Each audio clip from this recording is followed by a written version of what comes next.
안녕하세요. 후수파파입니다. 오늘도 질문 하나 가지고 왔는데요. 등기를 열람해 봤더니 토지 등기에 지상권이 있는 상황입니다. 제2금융권이 토지를 담보로 대출을 해주면서 토지의 근저당만 설정한 게 아니라 지상권까지 함께 설정한 거죠. 원룸 임대차 계약을 하려는데 이상이 없는 상황인가요? 이게 질문의 핵심입니다. 결론 먼저 말씀드리면 계약하셔도 됩니다. 이상한 것도 아니고 그 지상권으로 인해서 임차인의 권리에 어떤 문제가 생기는 것도 아니에요. 그런데 여기서 우리가 좀 이해하고 가면 좋은 게 하나 있어요. 이게 뭐냐면 계약을 진행하는 그 임차인도 우리 공인중개사에게 이걸 물어볼 수 있다는 거죠. 이 지상권은 뭔가요? 문제가 없는 건가요? 임차인이 이렇게 물어봤을 때 중개하는 공인중개사가 네, 이상 없고요. 원래 그래요. 끝. 이러고 말면 이제 좀 그렇죠. 경우에 따라서는 임차인에게 설명을 좀 해줘야 되는 그런 상황도 발생할 수 있는데 알아야 설명을 해주잖아요.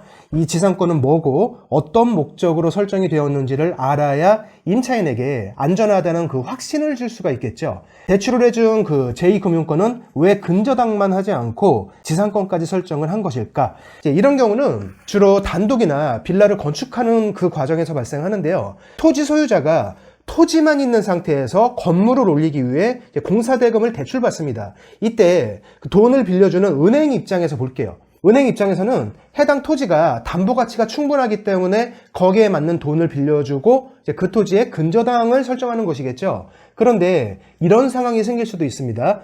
돈을 빌린 그 토지 주인이 본인이 직접 건축을 하는 게 아니라 그 토지를 타인에게 장기로 임대를 줍니다. 그리고 그 타인이 해당 토지 위에 건물을 건축하는 거예요. 자, 그러면 토지 주인하고 건물 주인이 달라지죠. 그 상태에서 토지 주인이 망합니다. 이 토지만 경매에 넘어가요.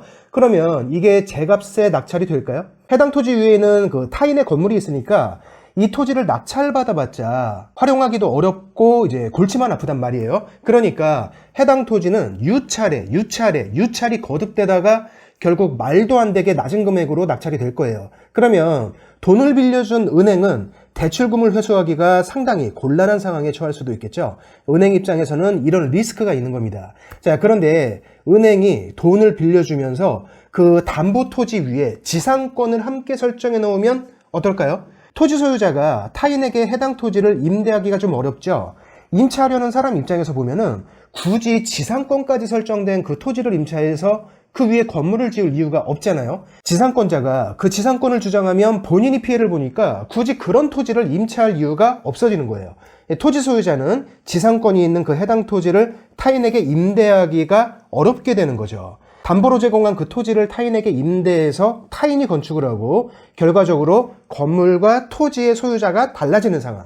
그 상태로 돈을 빌린 이 토지 주인이 파산하고 토지만 경매에 넘어갔을 때 아주 헐값에 낙찰되는 상황. 은행 입장에서는요, 이 지상권을 설정함으로써 이런 상황을 막을 수가 있게 되는 것이에요. 일종의 안전장치라고 보시면 됩니다. 이해되시죠? 자, 단독이나 이 다가구 주택에서 임대차 계약을 진행할 때 토지 등기를 떼어봤더니 근저당과 더불어 지상권까지 설정되어 있다. 돈을 빌려준 근저당권자와 지상권자가 같은 은행이다. 그런데 임차인이 이게 뭔지 설명을 요구한다.